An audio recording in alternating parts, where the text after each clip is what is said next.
Hi, everybody. It's such a pleasure to be here in Barrie with you all today, at least digitally. Sorry I couldn't make it in person, but I'm scheduled to go to Ottawa this weekend. I want to talk a little bit about something that's very important to all of us, I'm sure, and certainly very important to the local history of Barrie is the Battle of Hong Kong. Many of us are related to people who fought in the Battle of Hong Kong, sometimes brothers or fathers, grandfathers, great uncles who fought and sometimes perished in the Battle of Hong Kong. My grandfather was one of those individuals who signed up in Barrie in the late 19 or early 1940s, pardon me, and went to Hong Kong. Was there for about 3 weeks before the Japanese invaded, and was taken prisoner for 3 years and 8 months. So I just want to talk a little bit about my experiences having researched the Battle of Hong Kong, and I've tried to take a very sort of intimate and personal approach to it. I've traveled to Hong Kong twice, so once in May 2008, just after I finished Queen's University, and then another time in February 2018, so about just over 5 years ago. And as well, I have traveled the country to meet with the veterans, the surviving veterans. I started doing that in 2017 to contact them, speak to them, meet with them. And there were 17 veterans from the Battle of Hong Kong alive at that time. Now there are only one, Hormidas Fredette, who lives in New Minas, Nova Scotia, originally from Windsor and lived in, or Richmond, pardon me, and lived in Windsor here in the Eastern Townships until moving to Nova Scotia to retire. And so he is a townshipper, which is of interest, and he is the last surviving member of the Royal Rifles. He's 106 years old. He was actually born in 1917, which I find incredible to think that he was born before the end of World War I. And when Russia was still an empire. So the USSR came and went in his lifetime, and that was over 30 years ago now that the USSR collapsed. I find that quite incredible. So I just want to talk a little bit about my personal experiences that have marked me that in my research on the Battle of Hong Kong. And I won't go over so much of the facts and figures; those are things that we can all Google. Many of us know by heart. But just to describe some of the experiences that I have gone to sort of trace my grandfather's footsteps and those of all of our ancestors in the Battle of Hong Kong. So my interest in it, it starts a very long time ago. That my grandfather, his name was Colin Standish, Colin A. Standish. He was Company Quartermaster Sergeant of the Royal Rifles of Canada. So he's a senior sergeant from Cookshire, where I'm from, which is obviously just stone's throw away from Barrie, and so wanted to that I was named for him. Which is a blessing and a burden. That it's a great honor, and privilege. But given obviously the terrible thing those men experienced and their bravery, it's sort of you can never quite live up to that standard as well. So it certainly weighed on me from a very young age to be named from him, and was very aware that he was a war veteran.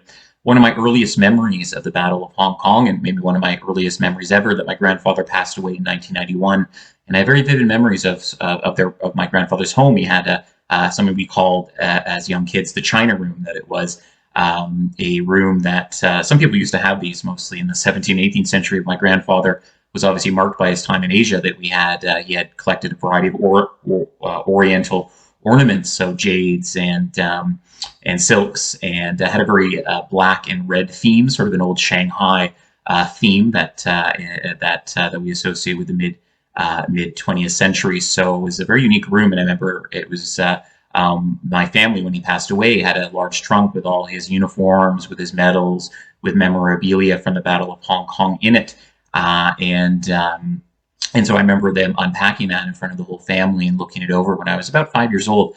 And I remember how impressive it was, how important it was, how important these things were to my family. And so going forward, that's obviously in the Eastern Townships, in particularly the English-speaking Eastern Townships, though obviously many Francophones, up to 40% of the Royal Rifles were Francophones from New Brunswick, the Gaspé, Eastern Townships, and Quebec City, that many people knew about it, obviously anecdotally and then when I went to Queen's University in Kingston, Ontario, not many people were even aware that Canadians were ever in Asia or had heard of the Battle of Hong Kong, and I was quite shocked that having left the Eastern Townships for a long period for the first time, it felt very sad that many Canadians weren't even aware that the Battle of Hong Kong had taken place. Versus in American mythology, the Pearl Harbor is it's constantly in movies and popular culture, numerous references. made to it, and many people anchor their experience. Many people of a certain generation anchor their experiences what happened in the battle in Pearl Harbor. And it's interesting that Royal Rifles actually passed through Honolulu and saw Pearl Harbor just a few weeks before it was attacked, and there were hula dancers on the dock to greet them in sort of the traditional grass skirts that we've seen sort of on those bobbleheads that exist. But those hula girls made quite an impression on the young Canadian men, apparently, who some of them jumped off the ship to dance with them, and young men threw coins at them. And it's interesting how the Canadian coins were circulated back to some fifth column, so that is enemies on the inside of some people working for the Japanese. And so the Japanese were aware that Canadians were on the move, that they had passed through Honolulu because the coins and some of the memorabilia left by the Canadians when they were so excited by the hula dancers is an interesting story I've come across. So, but they went to Hong Kong. I think arrived. I think it's November 18th, and the battle was. It depends on the date line. I believe it's technically December 8th, because it was December 7th when they attacked Pearl Harbor. December 8th when Hong Kong, Singapore, and Malaysia were attacked by the Japanese. And so yeah, I was very shocked that people didn't know about that story. And so in 2008, I was finished my history and politics degree, and I went to Hong Kong just after a week. Had a friend who was there, so I had a place to stay, which was wonderful. Got a cheap ticket, under well under $1,000 round trip, which was a pretty good deal, and got on the plane to go to Hong Kong. And it was really amazing what was there. That I had at that time there was no real Google Maps. I think didn't even exist. MapQuest or smartphones like we all have now. They didn't really exist, so it was interesting that. I had to sort of track this down and figure out how to take the bus and the metro, how to get places or take taxis. I didn't have much money. I was just a student or a recovering student at that time. So I had to track down different sites. It was interesting going to Stanley. That's the peninsula. So if you know Hong Kong, it's sort of, there's the new territories. You have Kowloon, and then you have the Hong Kong Island, which is actually a very small part. And then you have Stanley, is sort of like a little appendix on the backside of it. And only, I think, 1 out of 8 million people in Hong Kong live on the island of Hong Kong that actually live in the new territories in Kowloon, and then the island is actually mostly a business center called Central. Or there's, I think it's, TST is in Kowloon technically. So, which is another business center, but that's across the harbor where a lot of the Canadians fought. So went to the different cemeteries. Found the one in Stanley with 20 Canadians are buried there.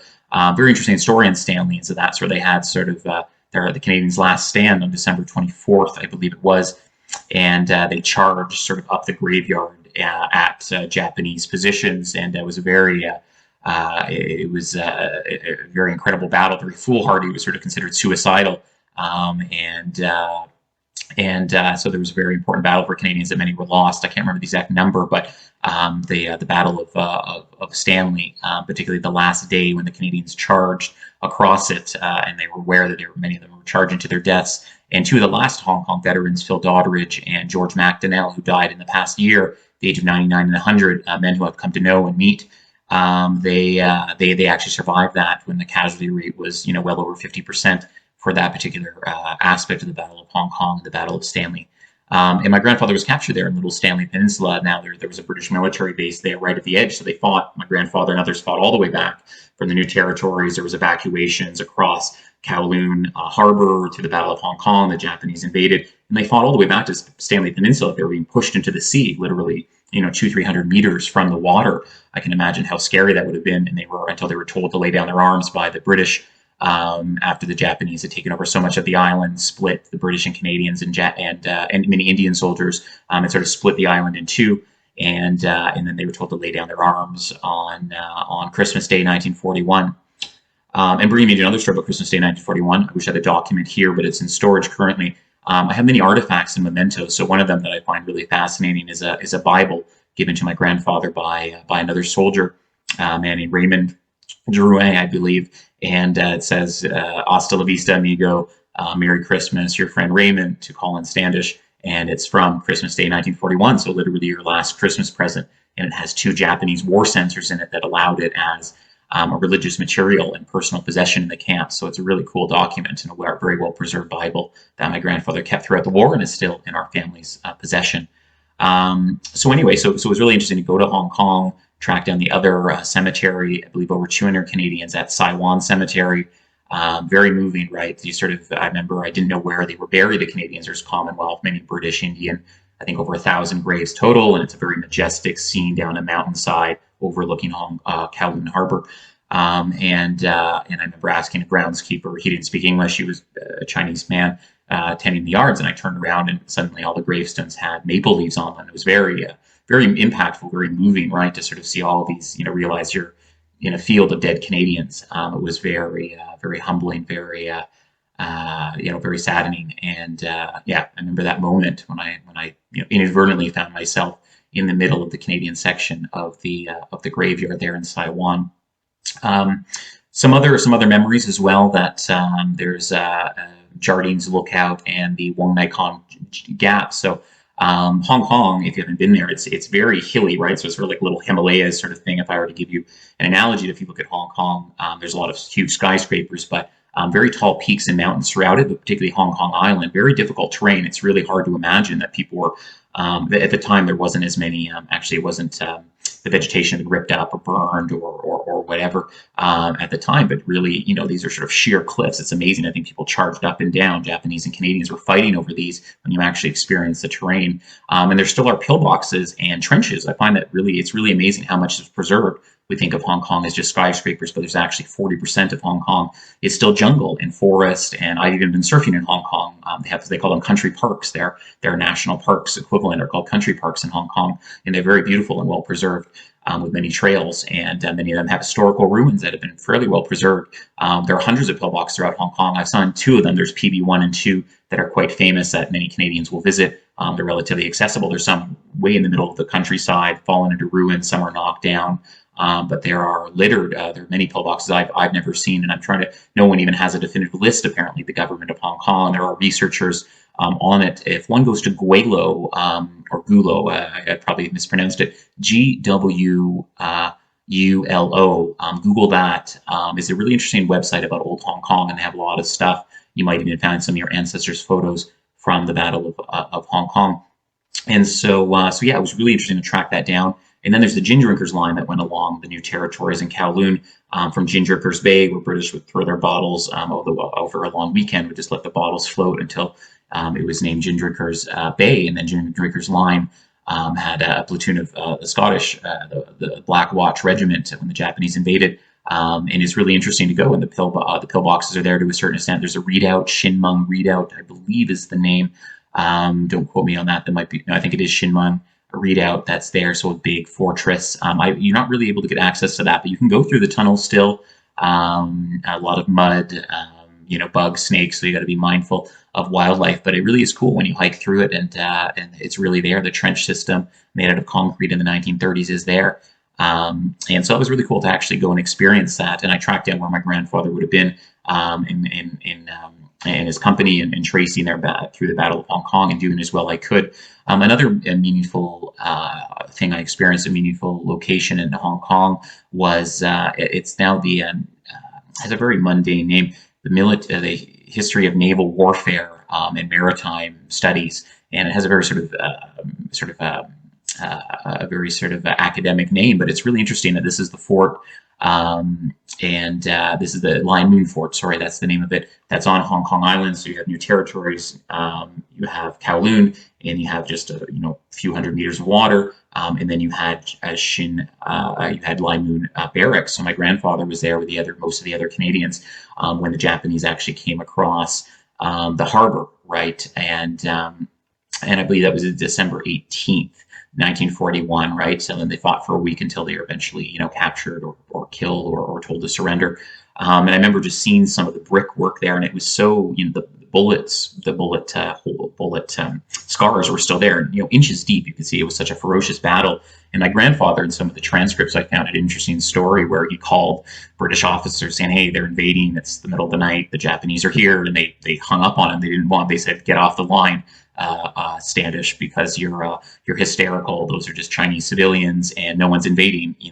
And he has a story where he had to kill a Japanese soldier who broke in or fight off some Japanese and go back to the phone and try to convince some of the British officers that the Japanese were in fact invading. So I've read a sort of amusing story about that, about the disbelief that the Japanese were actually there, and him not being believed at the time. Yeah, so that's another story that I've come across.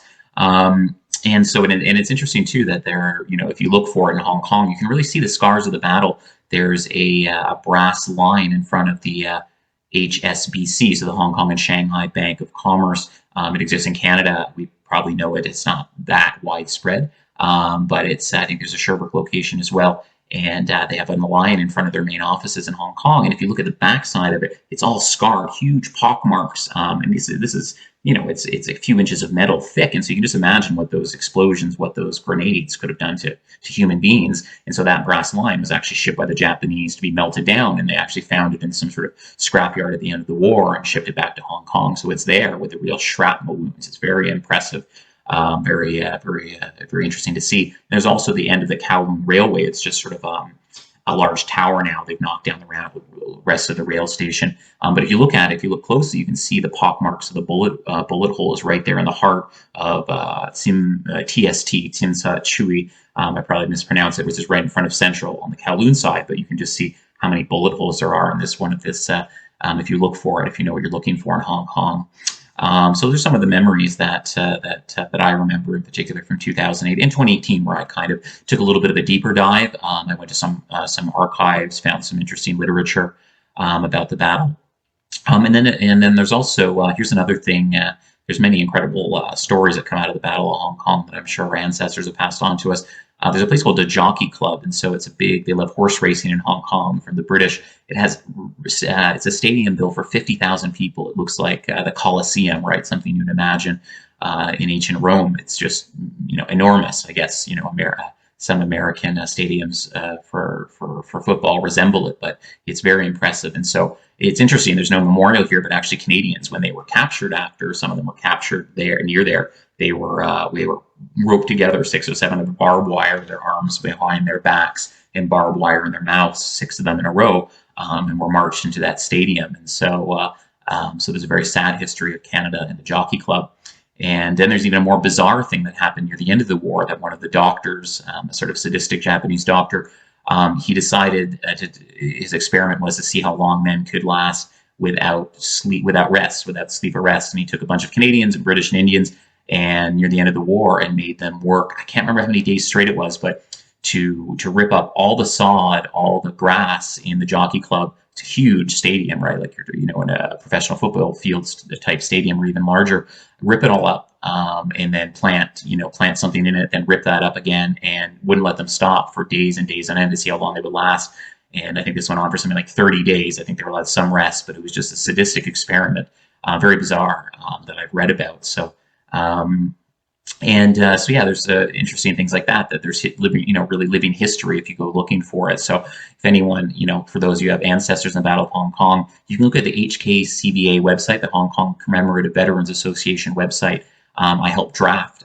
I believe I still have my name is still on that, of a tour of Hong Kong. If you want to go there, it really is worth the trip. It is very meaningful to see where ancestors fought and sometimes died and lost many of their best friends or relatives. So it was very meaningful. Those 2 trips were very impactful, and had a lot of fun too. It's Hong Kong is obviously a very interesting city, still to this day. And just some other things, that I mentioned. I went around Canada, so been to Calgary, been to Winnipeg, been out around Toronto, Gaspé, Nova Scotia to interview veterans.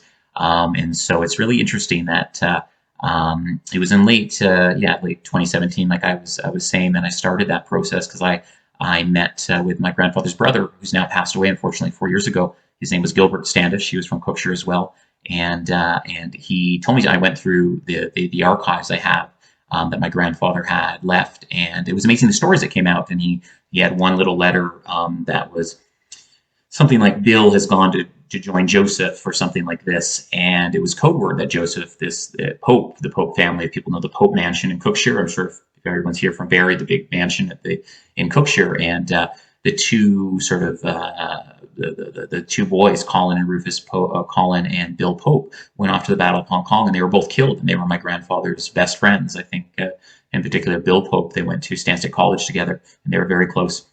And it's very sad. And so that essentially the male line of the Pope family died out in the Battle of Hong Kong, and it was old Senator Pope lost that mansion in 1944. And anyway, but my great uncle had delivered that letter to, I think it was Bill and Colin's great aunt, who was taking care of the house, and she broke down sobbing, knowing what that had meant. And I realized at that moment that there's so much living history that I would never know that that was a code word in a postcard from my grandfather to his family. That Bill has gone to Joan Joseph. I probably wouldn't have connected those dots unless my great uncle had remembered getting that letter, delivering it by hand, and seeing the breakdown of this boy, the boy's sort of, I believe, aunt and sort of de facto mother. They didn't, I believe their biological mother had passed at an earlier time. So just those stories like that, right, that you really can get from living memory. And I really realized that that to meet with the veterans was so critical, right? Well, they're still left alive, and I'm glad I did, because now it is down to one man, Hormy Das, who I met in 2019 and actually visited in June this year in New Minas, and he's very sharp for a 106-year-old. He told me really amazing stories about the Battle of Hong Kong. And so, so I just want to share some of my experiences. This is a more personal narrative, as it is for many of us. And actually, another personal narrative is from Barrie. I'm not sure if this is taking place in the Armory. It probably is today.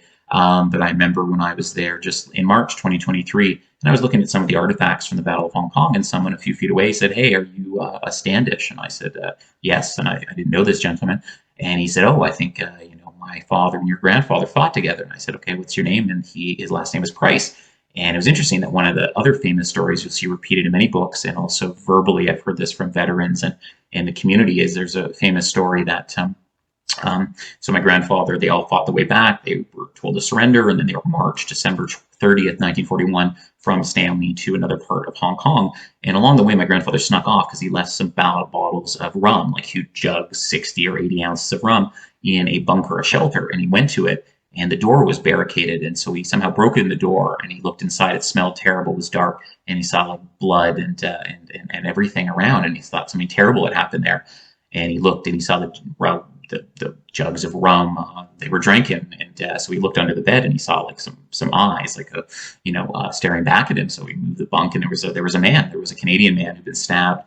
This gentleman, Price's father, had been stabbed through the stomach and was bleeding out. Crawled into the bunker, locked it, had found the rum, drank it. It provided pain relief, nutrition, and also cauterized the wound enough that he survived the war. And so my grandfather found him, put him on the shoulders, and took him out, and they became prisoner of war together. So it was interesting that this just gentleman, I met in Barrie, and I'd heard that story, but to meet there were both that connection, to make that connection 80 years later in Barrie just a few months ago. So it's amazing how, I think it's one of the things I've taken away is living history, right? That it frustrates me so many times when people bemoan history for being boring, and I find it one of the most, I find it a fascinating subject, which I spend a lot of time on. I know all you do as well. But we can really, it's amazing how many things survive the test of time, right? And how many intimate, personal and human relationships, right? It's not all about the dates, not lines on a battlefield. It's those intimate stories that often really matter and draw those lines and narratives that often close to home and really tell a story. Share some of just my experiences about tracking down the Battle of Hong Kong.